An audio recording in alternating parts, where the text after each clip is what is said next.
Hi everyone, how are you all? Welcome back again.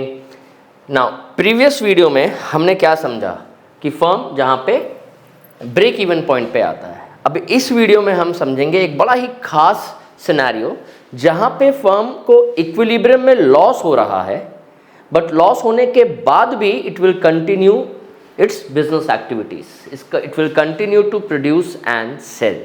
ठीक है, तो अब देखो यहाँ पे लॉस हो रहा है का मतलब कुछ सिचुएशन ऐसा है, total variable cost is 60, total cost is 100 and total revenue is 80।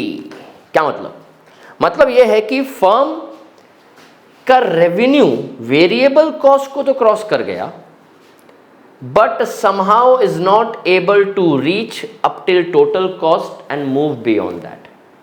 तो इसका मतलब यह है कि रेवेन्यू जीरो से स्टार्ट हो करके, इसका मतलब यह है कि रेवेन्यू जीरो से स्टार्ट हो करके वेरिएबल कॉस्ट क्रॉस किया, वेरिएबल कॉस्ट क्रॉस करने के बाद थोड़ा सा नॉर्मल प्रॉफिट की तरफ बढ़ा था, मतलब 60 से 80 मतलब 20 रुपये नॉर्मल प्रॉफिट कवर किया, और उसके बाद ये लॉस हो गया। मतलब फिक्स कॉस्ट का सिर्फ 20 रुपीज़ कवर कर सके, जो कि फिक्स कॉस्ट कितना था, 40 था। फिक्स कॉस्ट का 20 रुपीज़ कवर हो सका, बाकी का 20 कवर नहीं हो सका, तो ये लॉस है। ये सिनेरियो ऐसा है कि फर्म यहाँ पे अपने प्रोडक्शन को चालू रखेगा, बिजनेस को चालू रखेगा। क्यों चालू रखेगा? क्योंकि यहाँ पे लॉस ज़रूर है, लेकिन अगर लॉजिकली आप देखो तो फर्म ने वेरिएबल कॉस्ट को कवर करके फिक्स कॉस्ट का एक पार्ट कवर कर लिया। कितना फिक्स कॉस्ट कवर किया? फिक्स कॉस्ट 40 था, उसका 20 रुपये कवर कर लिया है फर्म ने। मतलब थोड़ा सा नॉर्मल प्रॉफिट कमा लिया है, मतलब फर्म घर में पैसे लेके जाना चालू कर दिया है। वेरिएबल कॉस्ट का खर्चा देने के बाद घर में 20 रुपये लेके गया है वो। तो इस सिनेरियो में फर्म कंटिन्यू करता है अपने बिजनेस को, बिकॉज उसको पता है कि इसके बाद एक बार और अगर मैं 20 रुपये ऊपर गया तो मेरा फिक्स कॉस्ट भी कवर हो जाएगा, उसके बाद प्रॉफिट चालू हो जाएगा। I hope this is clear. तो this is a scenario with the firm will continue to produce and sell even if it incurs losses in the short run. ठीक है, तो ये सिनेरियो क्या है? अब देखो, इसको समझने के लिए मैं नंबर्स में आपको हर एक डायग्राम के पहले इसलिए लिख रहा हूं बिकॉज नंबर से बहुत सारी चीज़ क्लियर हो जाती है, तो आपको समझ में आ जाता है कि ग्राफ कैसे बनाना है। जैसे मैंने आपको बताया ना, एवरेज कॉस्ट की प्लेसमेंट सबसे इंपॉर्टेंट है। एक बार एवरेज कॉस्ट बन गया आपका, आपको पता है कि एवरेज कॉस्ट कहाँ बनेगा, तो उसके बाद ऐसा है ना कि आपको उसके बाद तकलीफ नहीं होगी, क्योंकि एवरेज कॉस्ट के बाद एवरेज वेरिएबल कॉस्ट उसके नीचे होता है, और मार्जिनल कॉस्ट एवरेज कॉस्ट और एवरेज वेरिएबल कॉस्ट को लोएस्ट पॉइंट में कट करके ऊपर जाता है। So things becomes very simple after that. Okay, so this is my average revenue and marginal revenue since it's a perfect market, so AR and MR is constant. Y axis में सारे curves के नाम लिख देना, मैं नहीं लिख रहा हूँ because I want it to be neat and clean। तो Y axis में सारे कर्व्स के नाम लिख देना, X axis में आउटपुट लिख देना। Now see, यहाँ पे रेवेन्यू जो है, कॉस्ट एवरेज रेवेन्यू से ऊपर है, तो एवरेज कॉस्ट को यहाँ बना देंगे U shaped. Average variable cost revenue से नीचे है, मतलब रेवेन्यू एवरेज वेरिएबल कॉस्ट से ज़्यादा है, तो एवरेज वेरिएबल कॉस्ट इसके नीचे आ जाएगा। ठीक है, और marginal cost will cut both these at its lowest point and move up ahead. समझ में आ गया? देखो, सेम चीज़ मैंने यहाँ रिफ्लेक्ट कर दी। एवरेज कॉस्ट रेवेन्यू के ऊपर था, बना दिया।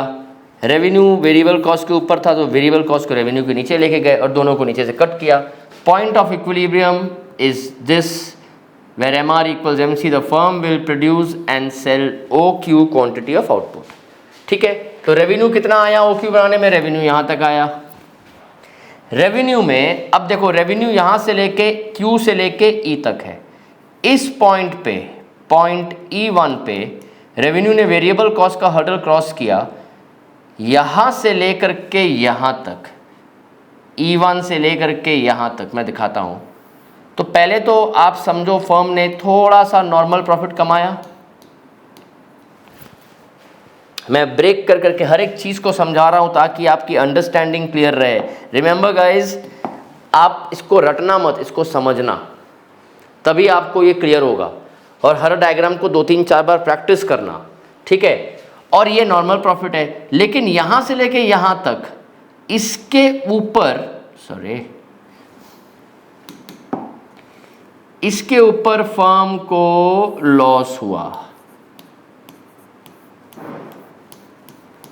ये लॉस है।